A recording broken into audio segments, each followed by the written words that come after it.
Okay, so picture the scene. It's, what, 6:45 a.m.? Oof. Yeah, you haven't even had coffee. The crust is arguably still in your eyes. But your hand, it's already moving, sort of on its own, reaching for the phone. And what's the first thing you see? Oh, let me guess. A wellness influencer. Bathed in this like celestial golden light, and the caption is, "Real skin, real me. Hashtag no filter." Of course. Then I swipe. It's a dating profile. Just a girl who loves sunsets and being 100% herself. Swipe again. A brand promising authentic connection. It's everywhere. This gentle, whispering command to just be yourself. Honestly, it sounds so nice. It sounds like permission. It sounds like freedom, but if we actually, look under the hood, if we put modern life on the couch, so to speak, that whisper, it's a trap. The trap. I mean, it's an iron fist and a velvet glove. I would argue that be yourself might just be the most dangerous command of our age. Dangerous feels like a stretch. I mean, compared to the old pressure to be perfect. Yeah. The airbrush magazine covers from the 90s isn't be yourself kind of a relief. You would think so. You really would. But what's happened is we've mistaken the symptom for the solution. What do you mean? We aren't anxious today because we're comparing ourselves to perfect lives. That's old news. We are anxious because we are failing to convincingly stage our own imperfect lives. Okay, wait. The pressure has shifted. It's not about appearing flawless anymore. It's about appearing flawlessly flawed. Okay, I need you to unpack that because I feel very called out right now. Well, You're saying that when I post a photo of my messy desk to show I'm working hard, that's still a performance. it's arguably a more complex performance. Think about the whole unmade bed aesthetic on Instagram. Right. It can't be messy in a gross, depressing, I haven't done laundry in 3 weeks kind of way. It has to be artfully rumpled. Ah, yes. The linen sheets. Exactly. Or if you post a crying video, the lighting needs to be soft, right? The tear has to glisten just so, and the caption has to be about resilience. It's authenticity as an aesthetic. It's a performance designed to be indistinguishable from the real thing. So for this deep dive, we're kind of looking at our scrolling, our posting, all this anxiety through the lens of a modern Freud. And I guess that makes me the patient. I think we're all the patient here. And if we treat this like a session, we have to look at the structure of that panic. To understand why being yourself is so stressful, we have to talk about the superego. The superego, that's the little policeman in your head, right? The voice of authority. Exactly. It's the voice of rules, parents, society, all that. Now, back in the Victorian era, the superego was a prohibitor. It was all thou shalt not. Don't do that. Don't say that. Repress your desires, hide your ankles, fit in. It was a voice of pure restraint. Okay. But the modern superego, it has completely changed tactics. It's so much more cunning. It no longer says thou shalt not, it says thou shalt be. It commands enjoyment, it commands expression. Express yourself, share your truth, live your best life. But isn't that a good thing? I mean, I'd rather have a voice telling me to express myself than one telling me to shut up. That feels like progress. On the surface, yes. But here's the trap. It commands you to express, but it simultaneously builds this very, very narrow corridor for that expression. The corridor. A corridor where your self-expression is marketable.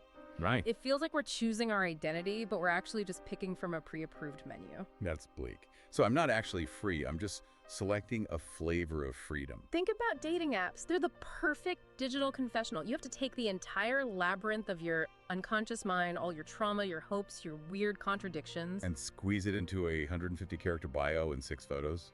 Oh, the 6 photos. Yeah. The agonizing selection. I spend more time on that than my taxes. Let's break that down. The laughing with friends photo. It's a staple. It's supposed to signal spontaneous joy. Supposed to. But was it spontaneous? Or was it, the 17th attempt to capture the exact ratio of teeth to gums that signals approachable, but not desperate? I have absolutely deleted a photo because I looked too happy, like unhinged happy, and swapped it for one where I looked cute happy. That calculation is the superego at work. It's not here's me, it's here is a version of me that aligns with the market demands of the demographic I want to attract. Oh. Or the bookshelf in the background. You place a copy of the bell jar or meditations there. Why? To show I read, that I have thoughts. To signal depth, but without pretension. You see, you aren't presenting a self. You are designing a character based on market research of your own desires. The anxiety isn't fear of rejection. It's the terror that your performance of authenticity will be seen as a performance. That will be exposed as frauds in the temple of realness. So the biggest sin today isn't being bad, it's being fake. Precisely. And because we're all terrified of being fake, there's an entire industry just waiting to sell us the cure. And here comes the money. The self-help industrial complex. It's a genius business model, really. It creates the anxiety, then sells you the solution. Think of those radical self-expression retreats in Bali. $3,000 to find your wild woman. And they usually include a professional photo shoot at the end. Right. That's the beautiful irony. You pay to be freed from the mask, and then you pay again to have the unmasking professionally lit, photographed, and captioned for your feed. It's what we'd call the return of the repressed. We say we want freedom, but we actually crave structure. We disguise the whip as self-actualization. I've even noticed this with language. All these words like vibes, energy, and manifesting. It sounds spiritual, but sometimes it feels almost aggressive. It's language as camouflage.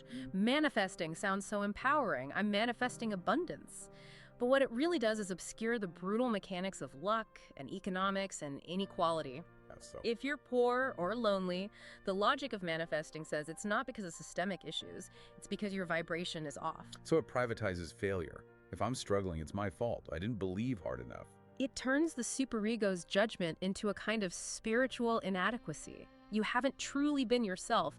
You haven't fully manifested. It's a devastating verdict because there's no one else to blame. It makes being authentic feel like a full-time job where the boss isn't visible, but you can still get fired. No wonder we're all so burnt out. And that burnout is key. If Freud looked at an Instagram feed today, he wouldn't just see vanity. He'd see what he called dream work. My feed is a hallucination. It's a battlefield. Remember his map of the psyche? The id, the ego, the superego, these three warring factions. That war happens every single time you post. Okay, walk me through this. I'm holding my phone, about to post a picture. Who's saying what? Okay, so the id. It's the raw, childish part. It just screams, look at me, I want everything. I want sex. I want attention now. That's the urge to paste the thirst trap. The photo where I look objectively hot, Yeah. but maybe a little vacant. Exactly. But then the superego steps in. The critic. It whispers, who do you think you are? You can't just want attention that's tacky. You have to earn it. You need to be substantive. And the ego is just me, stuck in the middle, sweating. The ego is the poor diplomat trying to negotiate a peace treaty, and that treaty is the post. The ego says, okay, we can post the thirst trap, satisfying the id, but we have to add a self-deprecating caption about how messy our life is to satisfy the superego. So the post isn't me, it's a compromise formation. Yes, it's a truce. Think of those "this is so me" posts where someone is wearing the exact same sweater as every other influencer. I know the one. It balances the id's need to belong, I want to be part of the tribe, with the superego's demand for distinction. But I am special. This totally explains the comment section too. It feels like the war zone where the treaty failed. It's a theater of mass projection. We project what we can't accept in ourselves onto other people. So the radical self-love influencer who is constantly subtly shaming her followers for not meditating enough. Oh, I know that account. If And you those- really loved yourself, you'd wake up at 4 a.m. That's not help. That's her own superego projecting her self-hatred onto her audience. Or the guy ranting about feminine chaos in the comments. He's probably projecting his own unprocessed shame about being rejected. We're just using screens as mirrors to fight our own shadows. This gets to something darker though, the aggressive side of all this. Because good vibes only doesn't actually make the bad vibes just go away. No. So where does all the aggression go? Well, aggression is a fundamental drive. You can't delete it. If you suppress it because it's not on brand, it just leaks out sideways. Burnout, for instance, is basically aggression turned inward. You attack yourself because you're not allowed to attack the world. Aggression turned inward. Wow. That explains the physical exhaustion. It's like I've been beating myself up for 8 hours a day while smiling. Or it comes out as cancel culture. That's aggression sanctified as justice. It's a permissible way to destroy someone while feeling morally superior, even the I'm fine text when you're clearly not. Oh, that's a good one. That's aggression wearing a mask of peace. It denies the other person reality. And on the dating side, we don't say I want sex. We say looking for intentional connection. Intentional connection. It's a sanitized libido, but the id always stages a prison break. That's the 2 a.m. swipe. That's ghosting. Ghosting is the id just saying, I'm done playing this polite game. I'm vanishing. It's fascinating. But we also have to talk about narcissism. Because usually we think of a narcissist as just a jerk who loves himself. But that wasn't Freud's take, was it? No, not at all. For Freud, narcissism goes back to the infant stage. It's not about loving yourself. It's about needing constant mirroring to feel like you exist. So an infant needs the mother to look at them to feel real. I exist because you see me. And social media is the new mother. Ideally, we grow out of that. We develop an internal sense of self, but social media, it kind of arrests us in that infant stage. The camera replaces the mother's gaze. We aren't expressing ourselves. We're begging the world to confirm we exist. Every like is a little hit of, you are seen, you are real. Which brings us to the twist. And this part, I have to be honest, this part gave me vertigo. This idea that we're not failing to find our true self because we aren't looking hard enough. This is where it gets really unsettling. The uncomfortable truth is that we're failing because, well, because there is no true self to find. Wait, hold on. No true self. I've spent years journaling to find that thing. I've done the quizzes. I know my Myers-Briggs. We have this metaphor of a sculpture, right? We think the self is a statue inside a block of marble, and we just need to chip away the social conditioning to reveal it. Yeah. But psychoanalysis suggests there is no sculpture, there is only marble, and a chisel that's being moved by forces we can't even see. So I'm digging for something that isn't there. That feels incredibly nihilistic. Think of it like an empty room. We imagine the self is a room deep inside us, all furnished with our true desires. So we go to therapy, we journal, we go to Bali, all to dig down to this room. But there is no room.